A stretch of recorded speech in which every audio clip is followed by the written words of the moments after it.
Alright, let's dive into something that's equal parts nostalgia and innovation. A Yamaha RD350LC rebuild that's got me thinking about the golden age of two-strokes, and how far we've come. But here's the thing, this isn't just a restoration. It's a hybrid, a mashup of old-school soul and modern performance. And personally, I think that's where the magic lies. It's like taking a time machine back to the 80s, but with a 21st century upgrade. So, let's break this down.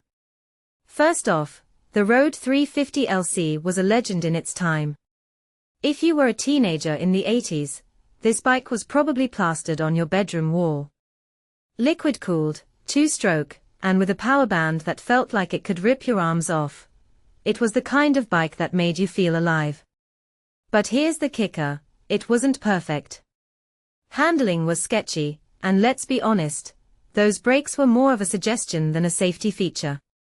So, when Patrick Lyle decided to rebuild one, he didn't just restore it, he reimagined it.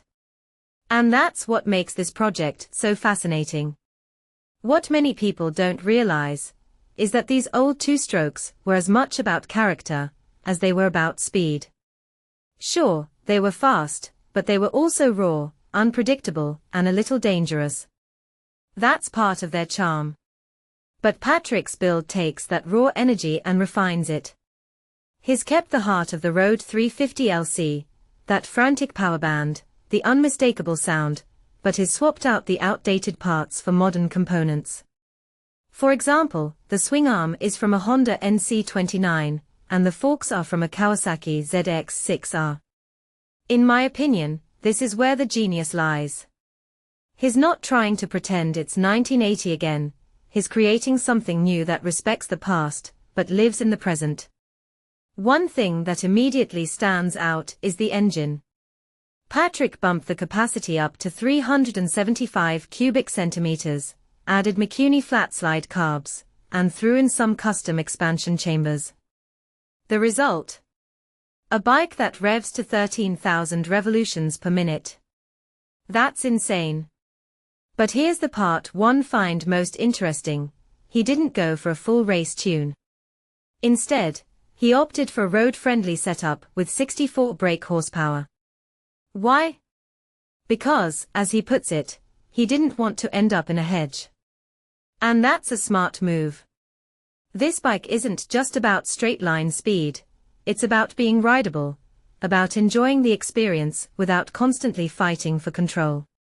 What this really suggests is that the best builds aren't just about performance, they're about balance.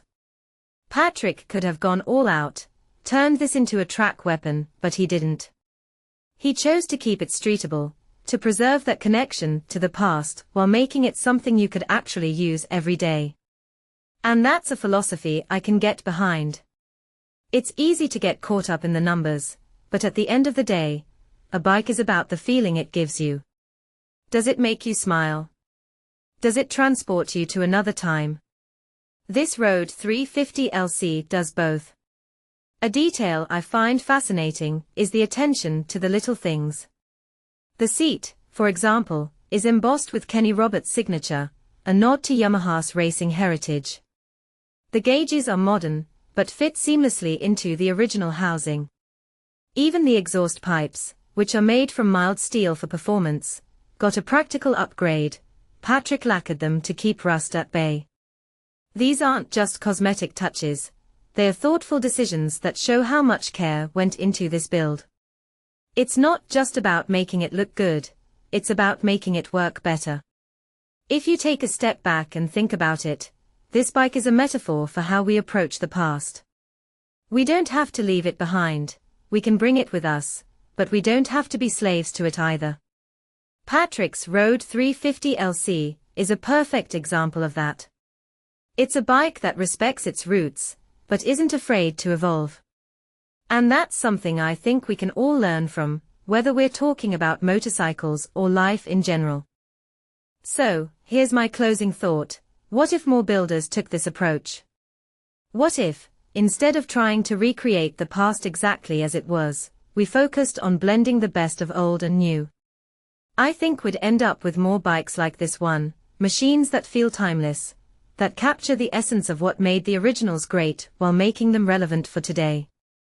Personally, I'd love to see more of that. What about you? Let me know in the comments below. And if you're as obsessed with this build as I am, hit that like button and subscribe for more deep dives into the world of custom motorcycles. Until next time, keep the shiny side up.